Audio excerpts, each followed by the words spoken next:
সবাইকে স্বাগত জানাচ্ছি। আমি ফিরোজ তোহা। শুরুতেই সংবাদ শিরোনাম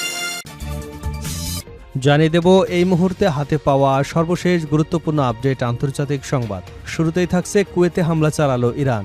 ইরানের ইসলামিক রেভলিউশনারি গার্ড কর্পস কুয়েতে অবস্থিত মার্কিন সামরিক স্থাপনাগুলোতে নতুন করে হামলা চালানোর দাবি করেছে। তারা বলেছে, এসব হামলায় যুক্তরাষ্ট্রের বিরুদ্ধে প্রতিশোধমূলক, কুয়েতের জনগণের বিরুদ্ধে নয়। এবারে জানাবো, আমরা তেল বিক্রি করতে না পারলে অন্য কেউ পারবে না ইরান। হরমুজ প্রণালী নিয়ন্ত্রণ এবং তেল বাণিজ্য নিয়ে যুক্তরাষ্ট্র ইরানের মধ্যে উত্তেজনা আরও বেড়েছে। ইরানের পার্লামেন্ট স্পিকার এবং প্রধান আলোচক মোহাম্মদ বাঘের গালিবাফ হুঁশিয়ারি দিয়ে বলেছেন, তেহরান নিজের তেল বিক্রি করতে না পারলে উপসাগরীয় অঞ্চলের অন্য কোনো দেশও তেল বিক্রি করতে পারবে না। জানাবো, সৌদি আরবের 2টি তেলবাহী ট্যাঙ্কারে হামলা। ইয়েমেনের হুতি আনসারুল্লাহ গোষ্ঠী সৌদি আরবের 2টি তেলবাহী ট্যাঙ্কারে ক্ষেপণাস্ত্র ও ড্রোন হামলা চালানোর দাবি করেছে। গোষ্ঠীটির ভাষ্য, তাদের জারি করা সমুদ্র পথে চলাচল নিষেধাজ্ঞা অমান্য করায় ট্যাঙ্কার 2টিকে লক্ষ্যবস্তু করা হয়েছে। এদিকে যুক্তরাষ্ট্রে বিপর্যয় ডেকে আনছে ইরানের পরিকল্পিত সাইবার হামলা। যুক্তরাষ্ট্রের মূল অবকাঠামো লক্ষ্য করে ইরান সমর্থিত গোষ্ঠীগুলোর সাইবার হামলায় হুমকি একটি প্রকৃত ঝুঁকি হিসেবে দেখা হচ্ছে। কাতার ভিত্তিক সংবাদ মাধ্যম আল জাজিরাকে দেওয়া এক সাক্ষাৎকারে এই হুঁশিয়ারি দিয়েছেন সাইবার নিরাপত্তা সংস্থা গ্লোবাল সাইবার রিস্ক এর প্রধান নির্বাহী জেরি ওয়েস্টবি। জানিয়ে দেব, ট্রাম্পকে সংকট থেকে বের হতে আরও ভালো পথ খুঁজতে বলল ইরান। মার্কিন প্রেসিডেন্ট ডোনাল্ড ট্রাম্পকে বর্তমান সংকট থেকে বের হবার জন্য আরও ভালো পথ খুঁজে নেওয়ার আহ্বান জানিয়েছে ইরান।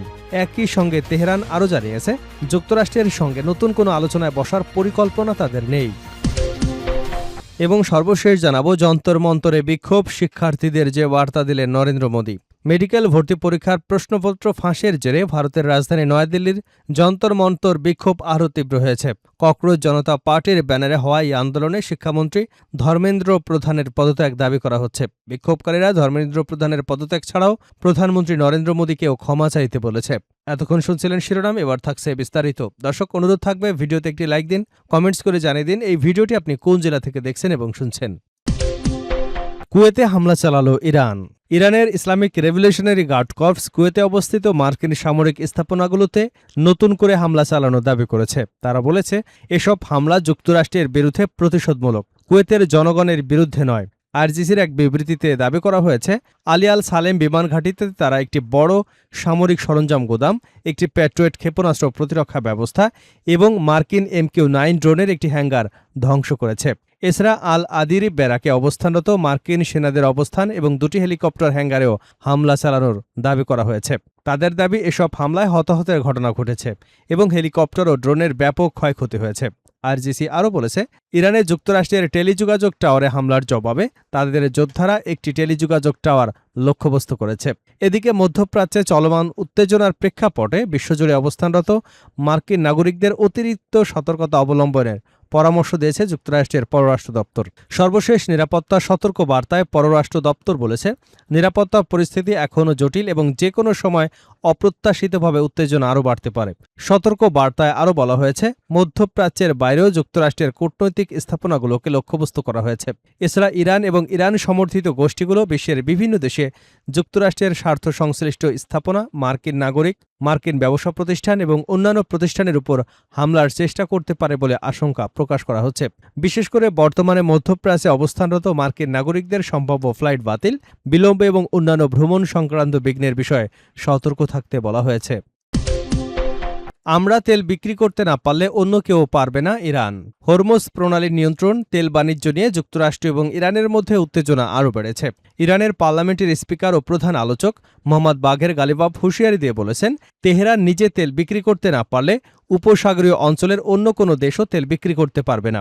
বুধবার এক্সে দেওয়া এক পোস্টে গালিবাফ বলেন, বর্তমান পরিস্থিতি এখন সব অথবা কিছুই নয় এমন পর্যায়ে রয়েছে। তিনি দাবি করেন, হরমুজ প্রণালীর নিরাপত্তা নিশ্চিত হবে মার্কিন বাহিনীর অনুপস্থিতিতে এবং যুদ্ধের আগের অবস্থায় এই গুরুত্বপূর্ণ নৌপথকে ফিরতে দেওয়া হবে না। তিনি লিখেছেন, যে অঞ্চলে আমরা তেল বিক্রি করতে পারছি না সেখানে কেউ তেল বিক্রি করতে পারবে না। আমাদের নিরাপত্তা নিশ্চিত না হলে কোনো কাঠামোই নিরাপদ থাকবে না। ইরানের এই বক্তব্যের আগে মার্কিন প্রেসিডেন্ট ডোনাল্ড ট্রাম্প সতর্ক করে জানিয়েছিলেন, হরমুজ প্রণালীতে কোনো জাহাজে ইরান হামলা চালালে যুক্তরাষ্ট্র পাল্টা ব্যবস্থা হিসেবে ইরানের সেতু এবং বিদ্যুৎ কেন্দ্র ধ্বংস করবে। ট্রাম্প তার ট্রুথ সোশ্যাল প্ল্যাটফর্মে বলেন, ক্ষেপণাস্ত্র, রকেট, ড্রোন এবং অন্য কোনো অস্ত্র দিয়ে জাহাজে হামলা হলে যুক্তরাষ্ট্র প্রতিবার একটি করে সেতু বা বিদ্যুৎ কেন্দ্র লক্ষ্যবস্তু করবে। এদিকে যুক্তরাষ্ট্র এবং ইরানের মধ্যে সামরিক সংঘাত অব্যাহত রয়েছে। মার্কিন সামরিক বাহিনী জানিয়েছে তারা ইরানের টানা ১২তম রাতেও হামলা চালিয়েছে। মার্কিন সেন্ট্রাল কমান্ডের দাবি, এসব হামলার উদ্দেশ্য হল আঞ্চলিক জলসীমায় বাণিজ্যিক জাহাজ চলাচলের ক্ষেত্রে ইরানের হুমকি কমানো এবং হরমুজ প্রণালীতে আন্তর্জাতিক নৌ চলাচল স্বাভাবিক করা। তবে কূটনৈতিক তৎপরতা চললেও সংকট নিরসনে কোনো স্পষ্ট অগ্রগতি দেখা যাচ্ছে না। হরমুজ প্রণালীকে ঘিরে বিরোধের কারণে বিশ্ব জ্বালানি সরবরাহে বড় ধরনের প্রভাব পড়ায় আশঙ্কা তৈরি হয়েছে। এরই মধ্যে আন্তর্জাতিক বাজারে জ্বালানির দাম বেড়েছে। ইরানের পররাষ্ট্রমন্ত্রী সাইয়েদ আব্বাস আরাকচি জানিয়েছেন, তার দেশ চোখের বদলে চোখ নীতিতে প্রতিক্রিয়া জানাবে। তিনি বলেন, ইরানের অবকাঠামোর উপর যেকোনো হামলার জবাব কঠোরভাবে দেয়া হবে। ইরানের রাষ্ট্রীয় গণমাধ্যমের দাবি, মার্কিন ক্ষেপণাস্ত্র হামলায় দেশটির আওয়াজ, রামশির এবং আন্দিমেশক শহরের আশপাশের এলাকা ক্ষতিগ্রস্ত হয়েছে। ইরাক সীমান্তবর্তী সালামচে শহরের এক হামলায় ২ জন নিহত হবার খবরও দিয়েছে তারা। অন্যদিকে কুয়েত জানিয়েছে তারা ইরানের ড্রোন হামলা প্রতিহত করতে তাদের আকাশ প্রতিরক্ষা ব্যবস্থা সক্রিয় করেছে। যুক্তরাষ্ট্রের হামলার জবাবে ইরান প্রতিবেশী কয়েকটি উপসাগরীয় দেশের জ্বালানি অবকাঠামো, পানি শোধনাগার লক্ষ্য করে হামলা চালিয়েছে বলে অভিযোগ উঠেছে। এসব স্থাপনা এবং এই অঞ্চলের মানুষের জন্য জ্বালানি ও পানির উৎস গুরুত্বপূর্ণ। আন্তর্জাতিক আইন অনুযায়ী সামরিক কাজে ব্যবহৃত না হলে বেসামরিক অবকাঠামোয় হামলা সাধারণত নিষিদ্ধ। হরমুজ প্রণালীকে ঘিরে চলমান এই উত্তেজনা মধ্যপ্রাচ্যের পাশাপাশি বৈশ্বিক জ্বালানি নিরাপত্তার জন্যও বড় উদ্বেগের কারণ হয়ে উঠেছে। সৌদি আরবের 2টি তেলবাহী ট্যাঙ্কারে হামলা। ইয়েমেনের হুতি গোষ্ঠী সৌদি আরবের 2টি তেলবাহী ট্যাঙ্কারে ক্ষেপণাস্ত্র ও ড্রোন হামলা চালানোর দাবি করেছে। গোষ্ঠীটির ভাষ্য, তাদের জারি করা সমুদ্রপথে চলাচল নিষেধাজ্ঞা অমান্য করায় ট্যাঙ্ক দুটিকে লক্ষ্যবস্তু করা হয়েছে। শাফাক নিউজের খবরে বলা হয়েছে, বুধবার আনসারুল্লাহর সামরিক মুখপাত্র ইয়াহিয়া সারি জানান, এনসেলা ও লায়লা নামের 2টি ট্যাঙ্কারে ব্যালিস্টিক ক্ষেপণাস্ত্র, ক্রুজ ক্ষেপণাস্ত্র দিয়ে ড্রোন হামলা চালানো হয়েছে। তিনি দাবি করেন, হামলায় জাহাজ দুটিতে বড় ধরনের আগুন লাগে এবং নিরাপত্তা ঝুঁকির কারণে প্রায় 10টি জাহাজকে পথ পরিবর্তন করে ফিরে যেতে বাধ্য করা হয়। হুতিদের দাবি, এটি তাদের অবরোধের জবাবের অবরোধ কৌশলের অংশ। এই উদ্দেশ্যে সৌদি আরবকে ইয়েমেনের উপর 12 বছরের অবরোধ প্রত্যাহার এবং দেশটির অধিকার এবং সম্পদ ফিরিয়ে দিতে চাপ সৃষ্টি করা। তবে এই হামলার দাবির বিষয়ে সৌদি কর্তৃপক্ষ এখনও কোনো মন্তব্য করেনি। এর আগে চলতি সপ্তাহে হুতিরা সৌদি আরব সংশ্লিষ্ট নৌ চলাচলের উপর নিষেধাজ্ঞা জারি করে। একই সঙ্গে তারা সতর্ক করে বলেছিল, রিয়াদ যদি সামরিক অভিযান আরও বাড়ায় তাহলে তার জবাবে ব্যাপক কঠোর প্রতিক্রিয়া জানানো হবে। হুতিদের অভিযোগ, গত 13 জুলাই সৌদি বাহিনীর সানার আন্তর্জাতিক বিমানবন্দরে হামলা চালিয়ে 4 বছর ধরে কার্যকর থাকা যুদ্ধবিরতি লঙ্ঘন করেছে। যুক্তরাষ্ট্রের বিপর্যয় ডেকে আনছে ইরানের পরিকল্পিত সাইবার হামলা। যুক্তরাষ্ট্রের মূল অবকাঠামো লক্ষ্য করে ইরান সমর্থিত গোষ্ঠীগুলোর সাইবার হামলার হুমকি এখন প্রকৃত ঝুঁকি হিসেবে দেখা দিয়েছে। কাতার ভিত্তিক সংবাদ মাধ্যম আল জাজিরাকে দেওয়া এক সাক্ষাৎকারে এই হুঁশিয়ারি দিয়েছেন সাইবার নিরাপত্তা সংস্থা গ্লোবাল সাইবার রিস্ক এর প্রধান নির্বাহী জেডি ওয়েস্টবি জানান, মার্কিন গুরুত্বপূর্ণ পরিকাঠামো লক্ষ্য করে যে হামলাগুলো চালানো হচ্ছে তার পেছনে ইরানের ইসলামী বিপ্লবী গার্ড কোরের ইলেকট্রনিক সাইবার কমান্ড সরাসরি জড়িত বলে মনে করছে মার্কিন কর্তৃপক্ষ। অত্যন্ত দক্ষ এবং চতুর হ্যাকারদের দিয়ে এসব সাইবার আক্রমণ পরিচালনা করা হচ্ছে। সম্ভাব্য এসব আক্রমণের ঝুঁকিতে রয়েছে যুক্তরাষ্ট্রের হাসপাতাল, পানি এবং বর্জ্য ব্যবস্থাপনা এবং বিদ্যুৎ কেন্দ্রের মতো জরুরি সেবা খাতগুলো। ওয়েস্টবি আরও সতর্ক করে বলেন, যুক্তরাষ্ট্রের বর্তমানে তীব্র গ্রীষ্মকালীন তাপপ্রবাহ চলছে।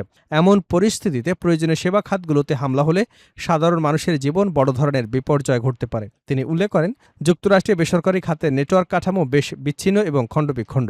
এর ফলে কোনো বড় ধরনের সাইবার হামলা হলে সরকারের পক্ষ থেকে দ্রুত বা সমন্বিত পদক্ষেপ নেওয়া সম্ভব হবে না। ইরান মূলত এই অবকাঠামোগত দুর্বলতার সুযোগ নেবার চেষ্টা করছে।